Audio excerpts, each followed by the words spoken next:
이것은 하나님의 말씀입니다. 요한복음 20장 19절에서 29절 말씀.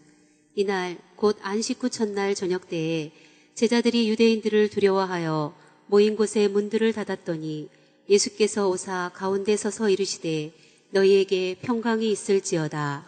이 말씀을 하시고 손과 옆구리를 보이시니 제자들이 주를 보고 기뻐하더라. 예수께서 또 이르시되 너희에게 평강이 있을지어다. 아버지께서 나를 보내신 것 같이 나도 너희를 보내노라. 이 말씀을 하시고 그들을 향하사 숨을 내쉬며 이르시되 성령을 받으라. 너희가 누구의 죄든지 사하면 사하여질 것이요 누구의 죄든지 그대로 두면 그대로 있으리라 하시니라. 12제자 중 하나로서 디두모라 하나 불리는 도마는 예수께서 오셨을 때 함께 있지 아니한지라. 다른 제자들이 그에게 이르되 우리가 주를 보았노라 하니 도마가 이르되 내가 그의 손에 못자국을 보며 내 손가락을 그 못자국에 넣으며 내 손을 그 옆구리에 넣어 보지 않고는 믿지 아니하겠노라 하니라. 여드레를 지나서 제자들이 다시 집안에 있을 때 도마도 함께 있고 문들이 닫혔는데 예수께서 오사 가운데 서서 이르시되 너희에게 평강이 있을지어다 하시고 도마에게 이르시되 내 손가락을 이리 내밀어 내 손을 보고 내 손을 내밀어 내 옆구리에 넣어보라. 그리하여 믿음 없는 자가 되지 말고 믿는 자가 되라. 도마가 대답하여 이르되 나의 주님이시요 나의 하나님이시니이다. 예수께서 이르시되 너는 나를 본고로 믿느냐. 보지 못하고 믿는 자들은 복되도다 하시니라. 아멘. 아멘. 여러분 평안하십니까? 우리는 불안의 시대에 살고 있습니다. 어제 저는 한 3시간 동안 불안과 초조함으로 떨어야 했습니다. 우리 아이들 중 한 아이와 약속을 했는데 그 약속 장소에 나타나지 않는 것입니다. 3시간 동안요. 답답하고 초조했습니다. 물론 기도했습니다. 안 나타나니까 안타깝죠? 그런데 제 교육관이 아이들에게 대학교 들어갈 때까지 핸드폰을 안 주는 것입니다. 그리고 이 아이는 핸드폰도 없어요. 저희 아내와 제가 이제 있었던 곳에 CCTV를 돌려달라 그런 부탁도 했습니다. 그리고 경찰서에 전화를 할까? 그런 마음이 들 정도로 불안했습니다. 나중엔 우리 아이가 돌아왔습니다. 그러나 제가 폴더폰이라도 애 손에 쥐어줘야 되겠다. 부모를 위해서도 그렇게 해야 되겠다. 여러분, 이 시대는 우리 아이들이라 할지라도 핸드폰이나 연락할 수 있는 그런 기기가 있지 않으면 혼자 보낼 수 없는 그런 불안한 시대가 되었다는 것입니다. 유명한 심리학자 로버트 리히는 이렇게 이야기합니다. 현재 평균 아이들이 느끼는 불안감은 50년 전에 평균적인 정신질환자가 가지는 불안감보다 더 크다. 여러분, 올바른 진단 같습니다. 어른들은 어떻고요? 불안이 야기하는 여러 가지 징후들을 매스컴을 통해서 많이 들어보셨을 것입니다.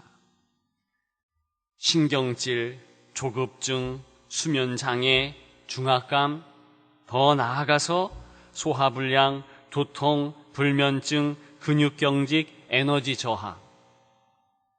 여러분, 이 불안이 뇌의 세로토닌과 도파민 분비 체계를 엉망으로 만든다는 것입니다. 그래서 동요하고 분노하고 짜증내며 침울하고 엄청난 슬픔에 빠지게 한다는 거예요.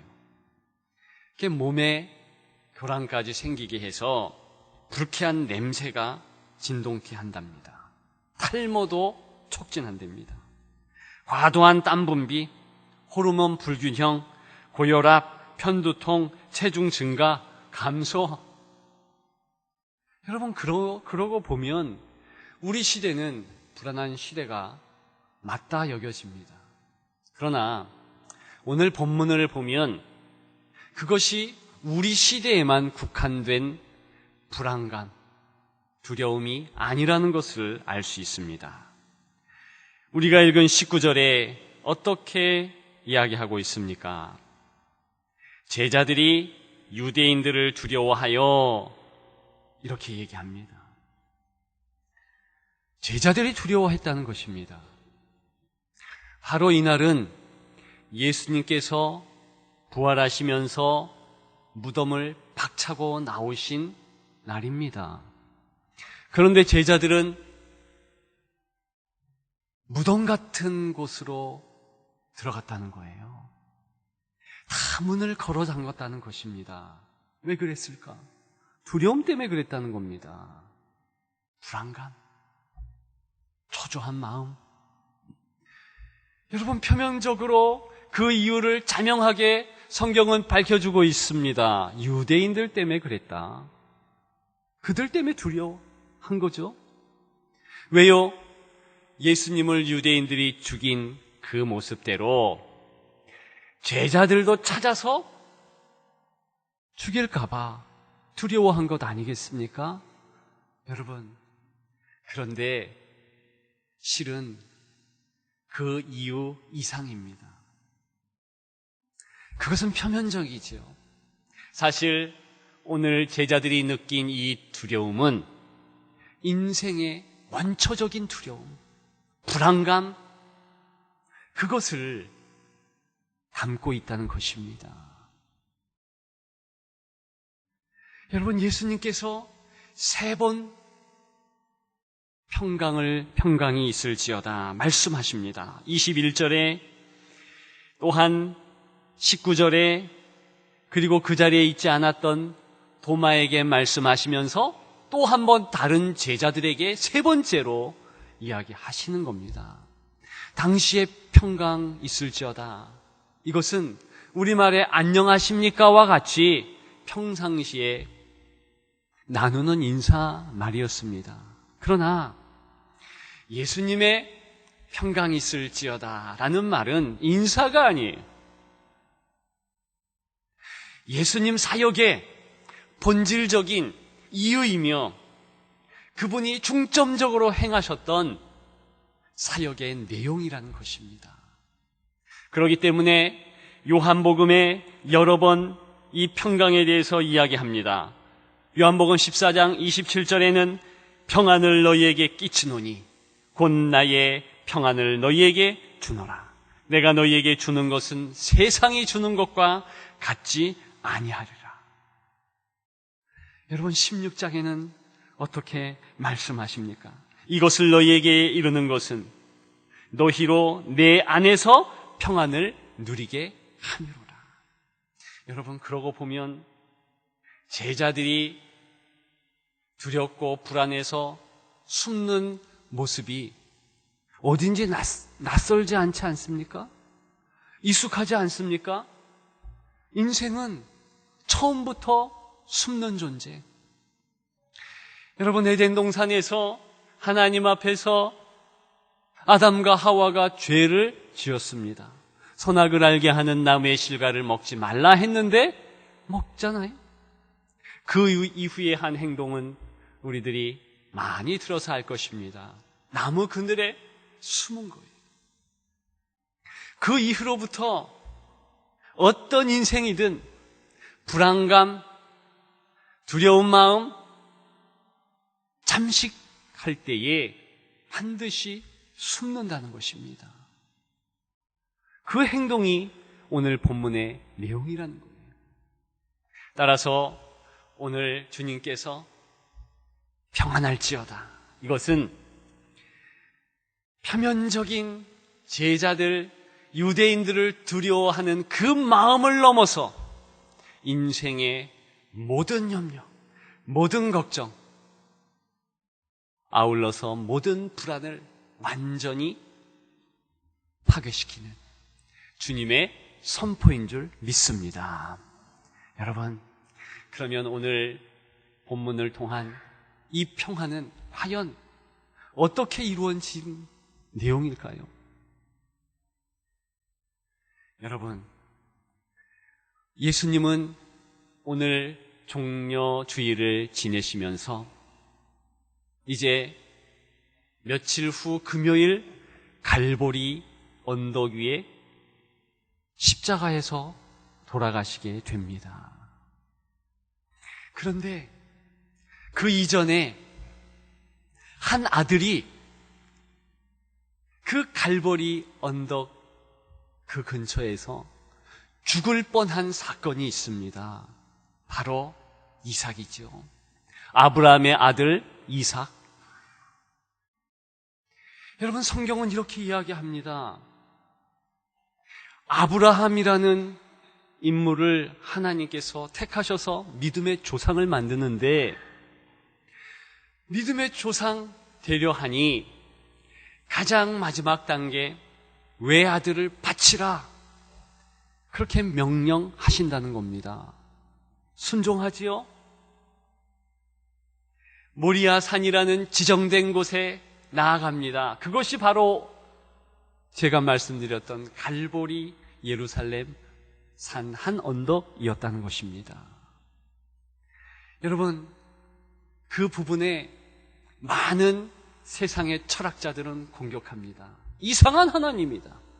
잔인한 하나님이다. 어찌 아들을 인신제사하도록 하는가? 여러분, 그래서 키에르케고르를 비롯한 많은 철학자들은 그런 하나님의 모습을 통해서 손가락질했습니다. 오해할 수 있어요. 분명히 오해입니다. 왜냐? 만일 잔인한 하나님이라면 굳이 3일길을 가서 그 아이를 죽도록 만들었을까요? 지금 옆 텐트에서 자고 있을 때에 그냥 죽게 하면 됩니다. 잔인한 하나님이라면 그 부인 또한 죽게 해도 괜찮을 것입니다. 아니요, 그렇지 않아요. 오히려 하나님께서는 기가 막힌 인생의 평강을 위해서 그 일을 계획하셨다는 것입니다. 여러분, 인생은 숨는 존재. 그런데 그 죄의 형국을 어떻게 파탈하고 이길 수 있겠습니까? 그것은 한 가지 법칙 외에는 없는 거예요. 희생? 여러분, 제가 한번 말씀을 통해서 이야기한 적이 있습니다. 한 끼 식사를 할 때에도 우리의 생명을 유지할 수 있는 것은 죽음을 통해서다 말씀드렸어요. 여러분, 우리가 먹을 점심 식사 생각해 보십시오. 거기에는 죽음이 깃들어 있습니다. 식물, 밥, 나물이라 할지라도 어느 때인가 살아있었어요. 그런데 추수를 하고 땅에서 뽑혀져서 죽은 거죠. 그 죽음을 통해서 육신은 연명하며 생명이 보존되는 것입니다. 그것이 육신 생명의 법칙인데, 동일한 내용이 영적 법칙에도 있다는 것입니다. 희생이 있어야 돼요. 여러분, 그래서 아브라함을 통해서 하나님께서 한 아들의 죽음을 준비하셨습니다. 여러분, 그 갈보리 근처 그 언덕에서 하나님께서는 아브라함에게 어떤 명령을 내렸습니까? 외아들을 죽여라. 그래서 실제로 칼을 들잖아요. 그때 잠깐 그만했으면 됐다. 그러면서 옆에 수풀에 걸려있는 순양을 대신 제사 지내게 합니다. 그러면서 여호와 이레, 그 지역을 여호와 이레라 명명합니다. 여호와 이레의 뜻이 뭐예요? 여호와의 산에서 준비되었다. 그것이 바로 예수님이 십자가에 달려 돌아가시기 전에 일찍이 한 아들이 죽을 뻔한 사건이라는 것입니다. 여러분, 그때에 창세기 22장에 보게 되면 여러분 12절에 또 이해할 수 없는 한 내용이 기록되어 있습니다. 내가 이제야 네가 하나님을 경외하는 줄을 아노라. 여러분, 하나님은 마음을 읽을 수 있잖아요. 인생의 형편을 다 아시잖아요. 그런데 하나님께서는 그렇게 말씀하십니다. 이제 비로소 네 사랑을 내가 알겠다, 이 말씀 하시는 거예요. 그런데 여러분, 이미 하나님은 마음으로, 형편으로 아브라함이 어떤 자세로 그 아들을 끌고 모리아산으로 올라갔는지 알고 있습니다. 근데 왜 이 말씀을 하셨을까? 그것은 예수님의 돌아가심, 그 이후에 오늘 본문의 제자들과 여러분들이 한 감탄사를 하기 위함입니다. 어떤 감탄을 했습니까? 이야, 하나님께서 독생성자 예수 그리스도를 십자가에 죽게 하시는 것을 보니 우리를 정말 사랑하는구나. 여러분, 그 내용이 로마서 8장 32절에 그대로 기록되어 있습니다. 자기 아들을 아끼지 아니하시고 우리 모두를 위하여 내주시니가 어찌 그 아들과 함께 모든 것을 우리에게 주시지 아니하겠느냐. 여러분, 이렇게 이루어진 평강입니다. 주님의 십자가의 그 피보혈로 완성케 된 평강. 그래서 주님은 부활 후 가장 첫 번째의 말씀으로 제자들에게 평안할지어다, 평강이 있을지어다, 3번이나 말씀하신 거예요. 여러분, 평안하십니까? 그 그리스도의 평강을 소유하기를 축복합니다. 여러분, 오늘은 종려주일이에요. 좀 전에 기도에도 제가 표현했듯이 작은 아이부터 큰 어른에 이르기까지 종려가지를 흔들면서 예수님께서 예루살렘에 입성하시고 십자가에 달려 돌아가실 그 마지막 주간의 첫날을 호산나 그러면서 어떻게 주님을 찬양했습니까? 평화로우신, 하늘에는 평화로다, 그렇게 말씀하셨습니다. 여러분, 주님께서 이루어 주실 평강, 그것은 그런 식으로 주님 완전히 십자가의 피보혈을 흘리신 이후에 완성케 한 평화인 것입니다.